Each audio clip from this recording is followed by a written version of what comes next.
Welcome back to Freedom Fridays. In this episode of Freedom Fridays, we're continuing our study through the book of Ephesians, focusing on a plan for spiritual growth. And we are now in chapter 6, beginning with verse 5. Slaves, be obedient to those who are your masters according to the flesh, with fear and trembling, in the sincerity of your heart as to Christ. Not by way of eye service, as men pleasers, but as slaves of Christ, doing the will of God from the heart.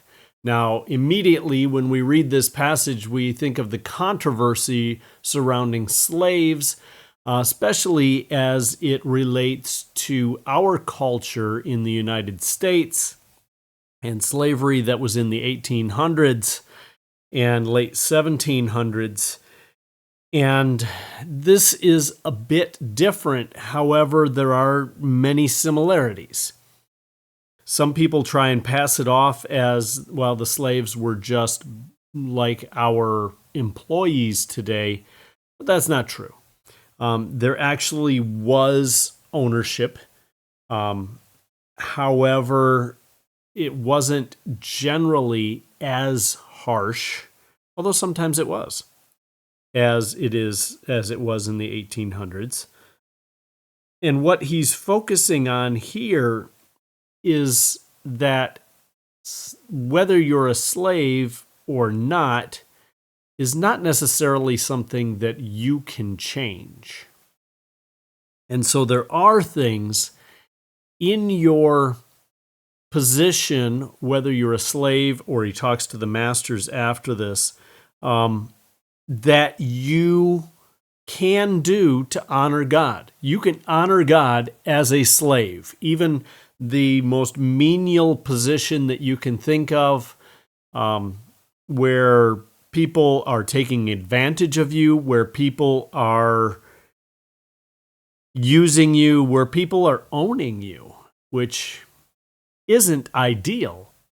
And even in the ideal circumstances, instead of focusing on yourself and your freedom and your emancipation and your feelings and your physical security, he says instead that we should focus on worshiping and honoring God with our actions.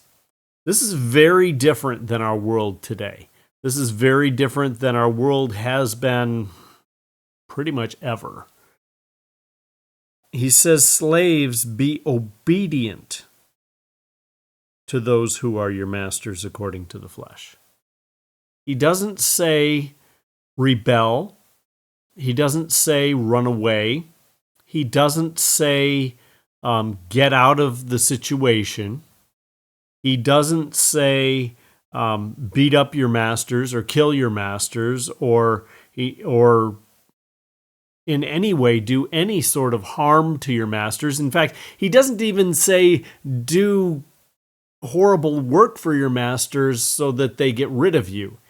Instead, he says be obedient to your masters according to the flesh. Now, these are masters according to the flesh, not your obedience according to the flesh. Obviously, as believers in Jesus Christ, we're not to live according to our flesh, but according to the Spirit. And then he continues on with fear and trembling. Not fear and trembling of the masters, although that may happen, but the focus is on your fear and trembling of the Lord, because it's in the sincerity of your heart as to Christ. So this obedience to your master that you have no choice over, that you didn't necessarily choose, and there were many people in the region like this. Many of these cities in Asia Minor, where Ephesus is, were over 50% slave population. So over half of the city potentially could be in slavery, and less than half of the city even free men. and less even of that are Roman citizens. And he's telling them, do this as to Christ. So not in honoring your master because of he's your master, but in honoring your master because you're a believer in Jesus Christ. And this will honor God. When they look at you, what will they see? When they look at you who are an indentured servant, somebody who doesn't have a choice, and you have a good attitude, and you have a positive outlook, and you are also doing your best in obedience. Now, obviously, this obedience has limits, as any obedience to any earthly authority has limits, in that if it is limited by God's authority. So if God had told you to do something different than the master, that's a different story. Just like the same thing with our earthly governments, just like the same thing with your parents, just like the same thing with the police, just like the same thing with any authority, church leadership, whatnot. If they tell you to go against the commands of Scripture, obviously the answer is no, I can't do that. But for the most part, masters aren't going to ask their slaves to do that, because that's not why they have slaves. They have slaves for things like housework. They have slaves for things like field work. They have slaves for tending the vines, farm stuff, as well as keeping the house in order, doing dishes, baking, cooking, cleaning, whatnot. So those sorts of things are not against the Scriptures. And in those things, you obey in sincerity of your heart. In the Greek language here, it has the connotation of singleness of heart. So there's no double-minded way there. Should I not? But obeying immediately and with intent, so that it looks like you really want to obey because, well, you're doing this for Christ, and so you do. Verse 6 explains it a little further, not by way of eye service as men pleasers. So not doing it just when they're watching, not doing it to look good to your master so that you can somehow be freed, not good to look good to your master so that they will treat you better, although they probably will. Not good so that you get favors that the other slaves don't get, but not by way of eye service as men pleasers, but as slaves of Christ, doing the will of God from the heart. Again, the heart is not the center of emotions in the Jewish mindset, but it is the center of the will, the center of the desire. The soul is how the Jewish mindset saw the center of emotions. The heart was your center of your being. And so we are doing this as slaves of Christ. We're no longer slaves to sin, but we are still servants of Christ. By will, we have enslaved ourselves to Christ by our own will.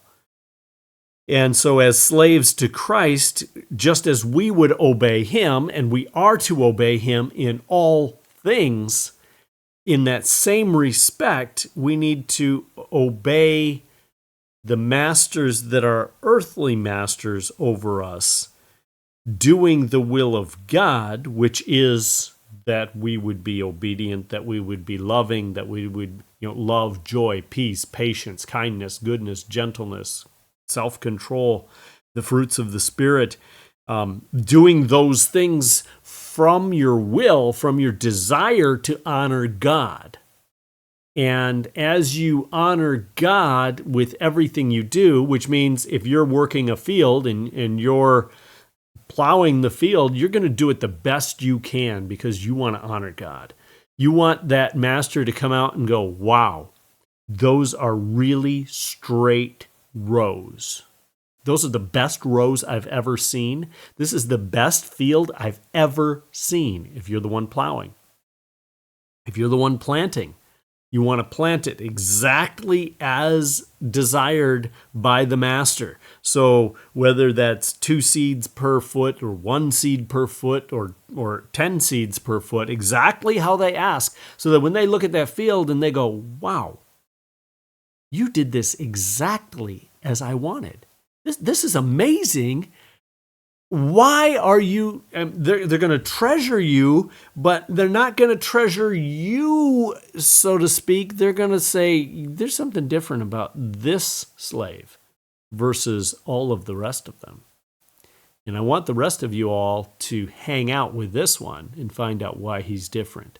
So your testimony is going to spread to your master as well as to the other servants around you. This definitely, in our culture, as we don't have slaves, so to speak, legal slaves in America, what should we do with this passage? Well, some of you may come into actual slavery, human trafficking, and again, as long as they're trafficking you for something that is non-sinful,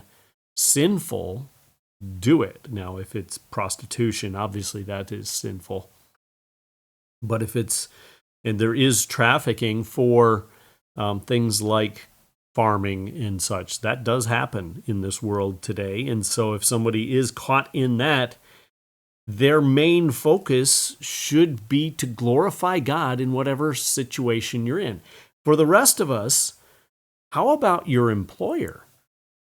Show your employer that you are doing the best, not so that you can get a raise, not so that you can get a promotion, not so that you look better than all of the rest of the employees, but because you are being a servant of Christ and doing his will from your heart, so that when they look at you, they go, wow, that employee is amazing.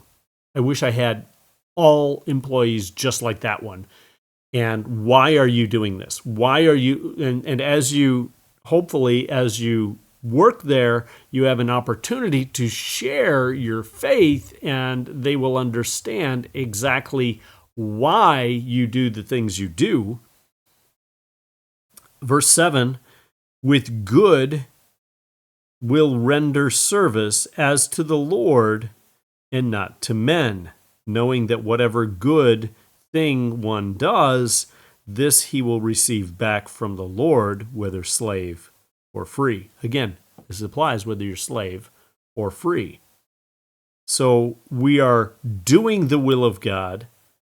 With goodwill, we are rendering service. So we don't have any ill will toward our master or toward our employer, our boss, but instead, we're doing it with goodwill. We're doing it to make them look better. Make your boss look great.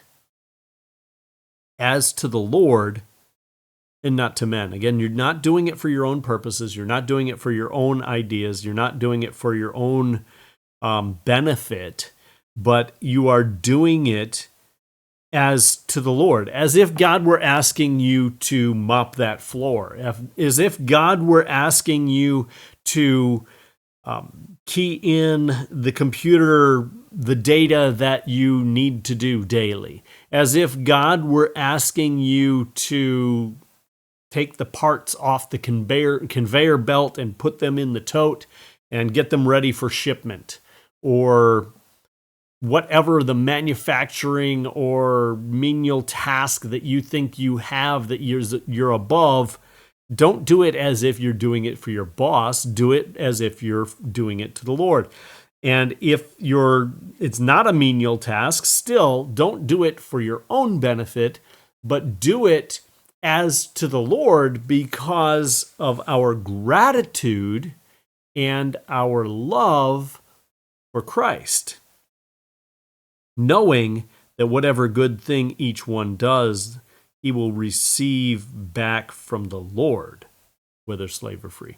Not that you get back the money that you might be seeking for your employment, but instead you get back blessings from God, which are way, way better than money. Money does not last. Money does not last at all. And the blessings from God are things that will last for eternity. And so as we do these things for God, and as we do these things for the Lord and not to men, God will reward you. And this is a promise from God here, that he will reward you for your service to him. And your service to him is also going to bring other rewards as we see other people come to Christ through our example and our testimony.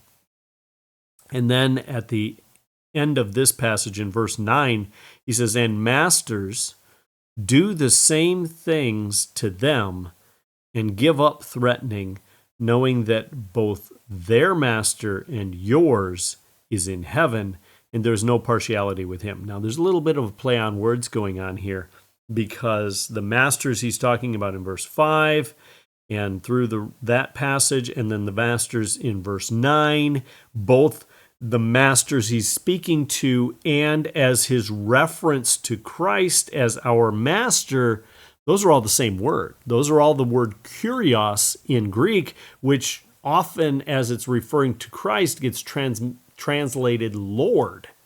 So it's the same concept of lordship. And he says, if you are over somebody, whether you're a employer or a supervisor or a boss of some sort, or whether you are physically a master of a slave in their context, he says, do the same things to them. Not that you're obeying your employees, but that you are doing the same thing in that how you treat the employees and how you treat your employer above you are as to the Lord and not for your own benefit. And so you're serving as to the Lord, knowing that both their master, you're going to treat them right because their master is the Lord and your master is the Lord, especially to those who are of the faith. But even to those who are not, they are bought with a price. They may not have come to faith in Christ, but through your testimony as the employer, as the boss, as the supervisor, as the team lead, your testimony will go light years as you're doing these things as to the Lord. You're doing the right thing.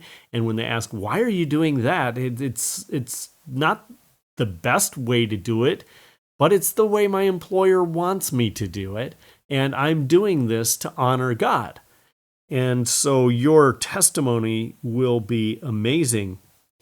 Both their master and yours is in heaven, and he doesn't show any partiality. So he's really getting on these masters, which in our context could be employers or some sort of supervisor or boss. He's saying God doesn't show any partiality. So just because you're the master, just because you're the supervisor, just because you're the boss, just because you're the team lead, does not mean that you are going to get special treatment with God. You might get special treatment with your employer, but you are not going to get special treatment with God. He is going to hold you accountable for how you treat those who are under your care. And that's how we need to view it. They are under my care, not just under my thumb or under my authority. So we're going to continue next week as we take a look at the armor of God, and this is going to take a little while to work through, but we hope that you join us next week on Freedom Fridays.